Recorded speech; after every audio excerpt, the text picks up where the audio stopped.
नमस्कार दोस्तों, आप सबका स्वागत है हमारे चैनल श्री ओम में। आज हम आपके लिए लेकर आए हैं जगन्नाथ जी के पावन अवसर पर जगन्नाथ जी मंदिर का पौराणिक इतिहास। यह कथा जरूर सुनना। जगन्नाथ जी महाराज की बहुत ही मज़ेदार कहानी है, तो बने रहे हमारे वीडियो में लास्ट तक। चलो शुरू करते हैं आज का वीडियो शुरू करने से पहले जगन्नाथ जी महाराज जी के नाम पर एक लाइक जरूर कर देना, ताकि हमें भी मोटिवेशन मिलता रहे। माना जाता है कि भगवान विष्णु जब चारों धामों पर बसे अपने धामों की यात्रा पर जाते हैं, तो हिमालय की ऊंची चोटियों पर बने अपने धाम बद्रीनाथ में स्नान करते हैं। पश्चिम में गुजरात के द्वारिका में वस्त्र पहनते हैं, पुरी में भोजन करते हैं और दक्षिण में रामेश्वरम में विश्राम करते हैं। द्वापर के बाद भगवान कृष्ण पुरी में निवास करने लगे और बन गए जग के नाथ अर्थात जगन्नाथ। पुरी का जगन्नाथ धाम चार धामों में एक है। यहाँ भगवान जगन्नाथ बड़े भाई बलभद्र और बहन सुभद्रा के साथ विराजते हैं। हिंदुओं की प्राचीन और पवित्र 7 नगरियों में पुरी उड़ीसा राज्य के समुद्री तट पर बसा है। जगन्नाथ मंदिर विष्णु के 8वें अवतार श्री कृष्ण को समर्पित है। भारत के पूर्व में बंगाल की खाड़ी के पूर्वी छोर पर बसी पवित्र नगरी पुरी उड़ीसा की राजधानी भुवनेश्वर से थोड़ी दूरी पर है। आज का उड़ीसा प्राचीन काल में उत्कल प्रदेश के नाम से जाना जाता था। यहाँ देश की समुद्र बंदरगाहें थी, जहाँ जावा, सुमात्रा, इंडोनेशिया, थाईलैंड और अन्य कई देशों का इन्हीं बंदरगाह के रास्ते व्यापार होता था। पुराणों में इसे धरती का बैकुंठ कहा गया है। यह भगवान विष्णु के 4 धामों में एक है। इसे श्री क्षेत्र, श्री पुरुषोत्तम क्षेत्र, शाक क्षेत्र, नीलांचल, नीलगिरी और श्री जगन्नाथपुरी भी कहते हैं। यहाँ लक्ष्मीपति विष्णु ने तरह तरह की लीलाएं की थी। ब्रह्म और स्कंद पुराण के अनुसार यहाँ भगवान विष्णु पुरुषोत्तम नीलमाधव के रूप में अवतरित हुए और सबर जनजाति के परम पूज्य देवता बन गए। सबर जनजाति के देवता होने के कारण यहाँ भगवान जगन्नाथ का रूप कबीलाई देवताओं की तरह है। पहले कबीले के लोग अपने देवताओं की मूर्तियों को काष्ठ से बनाते थे। जगन्नाथ मंदिर में सबर जनजाति के पुजारियों के अलावा ब्राह्मण पुजारी भी हैं। ज्येष्ठ पूर्णिमा से आषाढ़ पूर्णिमा तक सबर जनजाति के देवतापति जगन्नाथ जी की सारी रीतियाँ करते हैं। पुराण के अनुसार नीलगिरी में पुरुषोत्तम हरि की पूजा की जाती है। पुरुषोत्तम हरि को यहाँ भगवान राम का रूप माना जाता है। सबसे प्राचीन मत्स्य पुराण में लिखा है कि पुरुषोत्तम क्षेत्र की देवी बिमला है और यहाँ उनकी पूजा होती है। रामायण के उत्तराखंड के अनुसार भगवान राम ने रावण के भाई विभीषण को अपने इक्ष्वाकु वंश के कुल देवता भगवान जगन्नाथ जी की आराधना करने को कहा। आज भी पुरी के श्री मंदिर में विभीषण वंदना की परंपरा कायम है। स्कंद पुराण में पुरी धाम का भौगोलिक वर्णन मिलता है।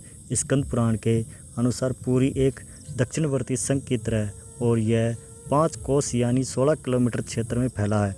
माना जाता है कि इसका लगभग 2 कोस क्षेत्र बंगाल की खाड़ी में डूब चुका है। इसका उदर है समुद्र की सुनहरी रेत से, जिसे महोदधि का पवित्र जल होता रहता है। सिर वाला क्षेत्र पश्चिम दिशा में है, जिसकी रक्षा महादेव करते हैं। संघ के दूसरे घेरे में शिव का दूसरा रूप ब्रह्म कपाल मोचन विराजमान है। माना जाता है कि भगवान ब्रह्मा का एक सिर महादेव की हथेली से चिपक गया था और वह यहीं आकर गिरा था। तभी से यहाँ महादेव की ब्रह्म रूप में पूजा करते हैं। संघ के तीसरे वर्त में माँ बिमला और नाभि स्थल में भगवान जगन्नाथ रथ सिंहासन पर विराजमान है।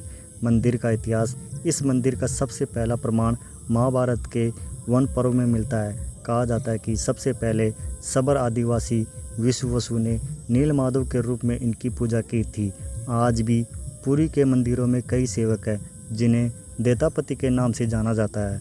राजा इंद्रदेवमीन ने बनवाया था यहाँ मंदिर। राजा इंद्रदेवमीन मालवा का राजा था, जिनके पिता का नाम भारत और माता सुमिति था। राजा इंद्रदेवमीन को सपने में हुए थे जगन्नाथ के दर्शन।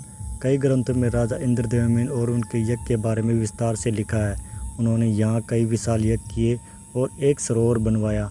एक रात भगवान विष्णु ने उनको सपनों में दर्शन दिए और कहा, नीलांचल पर्वत की एक गुफा में मेरी एक मूर्ति है, उसे नील माधव कहते हैं।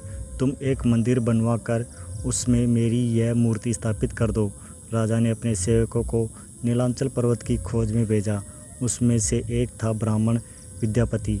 विद्यापति ने सुन रखा था कि सबर कबीले के लोग नील माधव की पूजा करते हैं। और उन्होंने अपने देवता की इस मूर्ति को नीलाचल पर्वत की गुफा में छुपा रखा है। वह यह भी जानता था कि सबीर कबीले का मुखिया विश्ववसु नीलमाधव का उपासक है और उसी ने मूर्ति को गुफा में छुपा रखा है। चतुर्विद्यापति ने मुखिया की बेटी से विवाह कर लिया। आखिर में वह अपनी पत्नी के जरिए नीलमाधव की गुफा तक पहुंचने में सफल हो गया। उसने मूर्ति चुरा ली और राजा को ला कर दे दी। विश्ववसु ने अपने आराध्य देव की मूर्ति चोरी होने से बहुत दुखी हुआ। अपने भक्त से दुख से भगवान भी दुखी हो गए।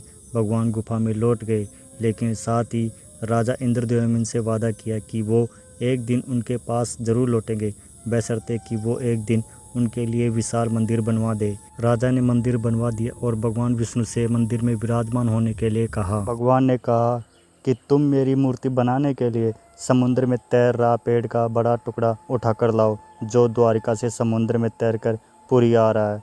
राजा के सेवकों ने उस पेड़ के टुकड़े को ढूंढ लिया और लेकिन सब लोग मिलकर भी उस पेड़ को नहीं उठा पाए।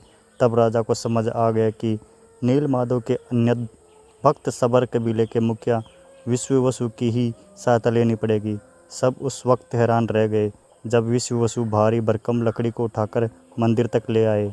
अब बारी थी लकड़ी से भगवान की मूर्ति गढ़ने की। राजा के कारीगरों ने लाख कोशिश कर ली, लेकिन कोई भी लकड़ी में छेनी तक नहीं लगा सका। तब 3 लोग के कुशल कारीगर भगवान विश्वकर्मा एक बूढ़े व्यक्ति का रूप धारण कर आए। उन्होंने राजा को कहा कि वे नीलमाधव की मूर्ति बना सकते हैं, लेकिन साथ ही उन्होंने अपनी एक शर्त रखी कि वे 21वें दिन मूर्ति बनाएंगे और अकेले में मनाएंगे। कोई उनको मनाते हुए नहीं देख सकता। उनकी शर्त मान ली गई। लोगों को आरी, छेनी, हथौड़ी की आवाज़ें आती रही। राजा इंद्रदेव की रानी गुडिंचा अपने को रोक नहीं पाई। वह दरवाजे के पास गई तो उसे कोई आवाज़ सुनाई नहीं दी। वह घबरा गई। उसे लगा बूढ़ा कारीगर मर गया है। उसने राजा को इसकी सूचना दी। अंदर से कोई आवाज़ सुनाई नहीं दे रही थी, तो राजा को भी ऐसा ही लगा। सभी शर्तों और चेतावनियों को दरकिनार करते हुए राजा ने कमरे का दरवाज़ा खोलने का आदेश दिया। जैसे ही कमरा खोला गया तो बूढ़ा व्यक्ति गायब था और उसमें 3 अधूरी मूर्तियां मिली पड़ी।